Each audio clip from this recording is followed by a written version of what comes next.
Shalom sahabat Rema, jumpa lagi dalam acara Renungan Mahasiswa STBI. Pada pagi hari ini kita akan bersama-sama diberkati oleh firman Tuhan. Sebelum kita bersama-sama mendengarkan renungan, kita akan berdoa terlebih dahulu memohon pimpinan Roh Kudus. Mari kita berdoa. Tuhan Yesus, kami bersyukur untuk kesempatan pada pagi hari ini, di mana Tuhan boleh kembali memberikan kami waktu untuk bersama-sama merenungkan firman Tuhan. Bapa, Engkau urapi hamba-Mu supaya setiap firman yang hamba sampaikan dapat menjadi berkat bagi setiap pendengar, bagi setiap orang-orang yang mendengarkan renungan ini. Terima kasih Bapa, ini doa kami. Haleluya, amin.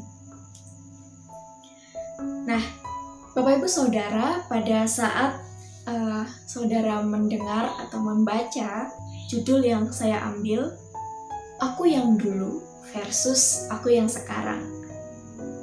Nah, apa yang terlintas dalam pikiran saudara? Tentunya itu adalah sebuah perbandingan atau itu adalah sebuah perubahan. Nah, saya ingin bertanya, apakah saudara masih ingat ada seorang penyanyi cilik atau seorang pengamen cilik bernama Tegar? Nah, jadi saya mengingat satu lagu yang sangat berkesan bagi saya, bahwa ada kata-kata di mana aku yang dulu bukanlah aku yang sekarang. Saya sedikit termotivasi juga dari lagu ini bahwa ketika ada perjuangan, maka hidup kita bisa berubah. Nah, jadi di dalam surat Efesus, di sini banyak sekali Rasul Paulus mengindikasikan, memberitahu cara hidup jemaat atau cara hidup anak-anak Allah yang berkenan kepada Allah. Nah, ketika kita melihat di dalam Efesus pasal yang kelima, kita buka Alkitab kita di dalam Efesus pasal yang kelima, ayat yang ke-8 sampai dengan ayat yang ke-10. Saya akan menolong membacakan. Demikian firman Tuhan, memang dahulu kamu adalah kegelapan, tetapi sekarang kamu adalah terang di dalam Tuhan. Sebab itu, hiduplah sebagai anak-anak terang, karena terang hanya berbuahkan kebaikan dan keadilan dan kebenaran, dan ujilah apa yang berkenan kepada Tuhan. Amin. Nah, di dalam ayat ini ada suatu perbandingan, ada suatu perbedaan, di mana ketika ada kehidupan yang dahulu dan ada kehidupan yang sekarang. Di sini dikatakan bahwa memang dahulu kamu adalah kegelapan, tetapi sekarang kamu adalah terang. Nah, ketika kita merenungkan ayat ini, terkhusus ketika saya merenungkan ayat ini, baik orang yang sudah percaya dari lahir, maupun orang yang sudah bertobat baru-baru ini dalam hidupnya, itu pasti ada yang namanya masa, ada yang namanya waktu ketika ia berada jauh daripada Tuhan. Memang wajarnya ketika kita mengaku percaya kepada Tuhan, hidup kita harus memiliki suatu perubahan. Tetapi kita manusia seringkali melalaikan hal ini. Kita manusia seringkali berada di dalam fase ketika kita hidup tidak dekat dengan Tuhan, ketika kita hidup jauh daripada Tuhan. Saya pun pernah mengalami fase ini. Nah, di sini diberikan tekanan bahwa ketika kita menerima Yesus dalam hidup kita, perlu ada suatu perubahan, perlu ada suatu pembaharuan. Bahwa ketika dahulu kita hidup dalam kegelapan, maka sekarang kita hidup dalam terang. Nah, saya ingin mengajak Bapak Ibu Saudara untuk bersama-sama berpikir, pernahkah kita berada dalam kegelapan, gelap gulita? Contohnya yang sederhana ketika tiba-tiba mati lampu nih. Misalnya, kita lagi enak-enak duduk-duduk gitu kan, di depan TV, lagi santai, tiba-tiba mati lampu. Lalu, karena kita sedang dalam keadaan yang sadar, kita akan mencari suatu sumber cahaya. Karena kita tidak bisa melihat apa-apa. Kita bahkan kesulitan dalam berjalan. Namun, ketika kita misalnya dalam kondisi yang tertidur, tiba-tiba mati lampu. Nah, di sini bisa jadi karena adanya kondisi mati lampu ini, kita langsung tersadar dan kemudian mencari sumber cahaya. Atau bisa jadi juga karena kita sudah terlalu terlelap, bahkan ketika kegelapan pun kita tidak sadar, kita masih tertidur. Nah, kita tidak mencari di mana sumber terang yang bisa menolong kita, yang bisa membantu kita. Nah, mari kita sejenak merenungkan. Pernahkah kita berada di dalam fase yang tertidur ini? Nah, jadi di dalam ayat yang ke-8 diingatkan bahwa kita dahulu adalah berada dalam kegelapan. Namun sejak kita menerima Yesus, seharusnya kita disadarkan. Seharusnya kita mencari sumber terang. Seharusnya kita mencari cara siapa yang bisa menuntun kita ke dalam jalan yang terang.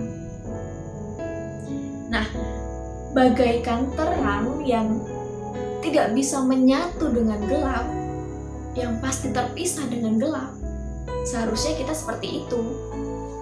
Kita seharusnya tidak bisa menyatu dengan kegelapan. Kegelapan itu yang seperti apa? Kalau di ayat yang keempat dan ayat yang kelima, di sini dikatakan bahwa demikian juga perkataan kotor, yang kosong, atau yang sembrono. Atau juga di ayat yang ketiga, percabulan dan rupa-rupa kecemaran atau keserakahan disebut juga pun jangan di antara kamu. Nah, jadi di sini Paulus juga memberikan contoh bagaimana yang hidup di dalam kegelapan itu. Apakah kita berada dalam kegelapan atau di dalam terang?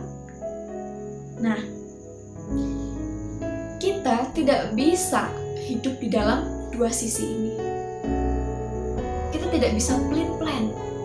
Kita harus memilih antara gelap atau terang.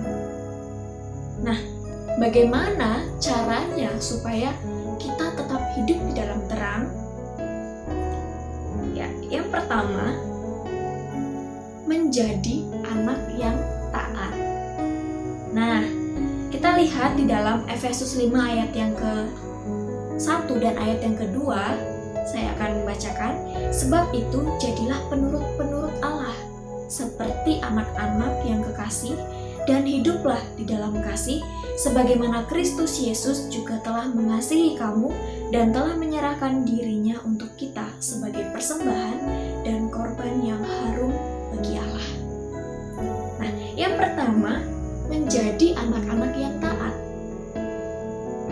Jika kita berada dalam posisi sebagai seorang anak, pernahkah kita taat kepada orang tua? Atau jika kita berada dalam posisi sebagai orang tua, pernahkah kita merasakan senang ketika anak kita tidak taat? Pasti kita akan merasa senang ketika anak-anak itu mau menaati gitu ya. Apa yang diperintahkan, apa yang diajarkan, mau ditaati dan dilakukan. Begitu pula dengan Allah. Ketika kita mengambil keputusan untuk menerima Yesus, kita sebagai anak-anak Allah. Untuk hidup dalam terang itu, maka kita harus menjadi terang juga. Kita harus taat, kita harus mau dekat kepada Allah. Nah, Paulus di sini memakai kata penurut. Penurut di dalam, saya mencoba untuk menelusuri kata penurut ini. Dalam Kamus Besar Bahasa Indonesia, kata penurut ini berarti orang yang suka menurut, tidak melawan, orang yang patuh atau pengikut. Nah, jadi jika kita lihat di dalam ayat yang pertama ini, kita diminta untuk taat, diminta untuk menurut gitu loh. Lalu di ayat yang kedua, kita dituntut untuk menjadi seorang yang taat seperti Kristus, memberikan nyawanya, memberikan hidupnya untuk menebus dosa manusia, karena ia memiliki ketaatan kepada Bapa.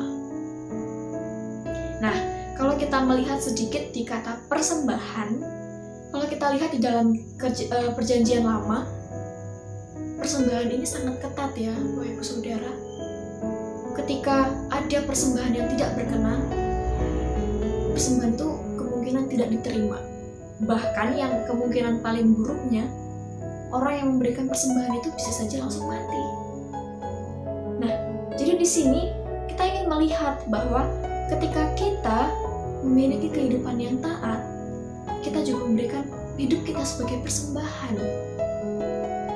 Persembahan yang hidup dan berkenan kepada Allah.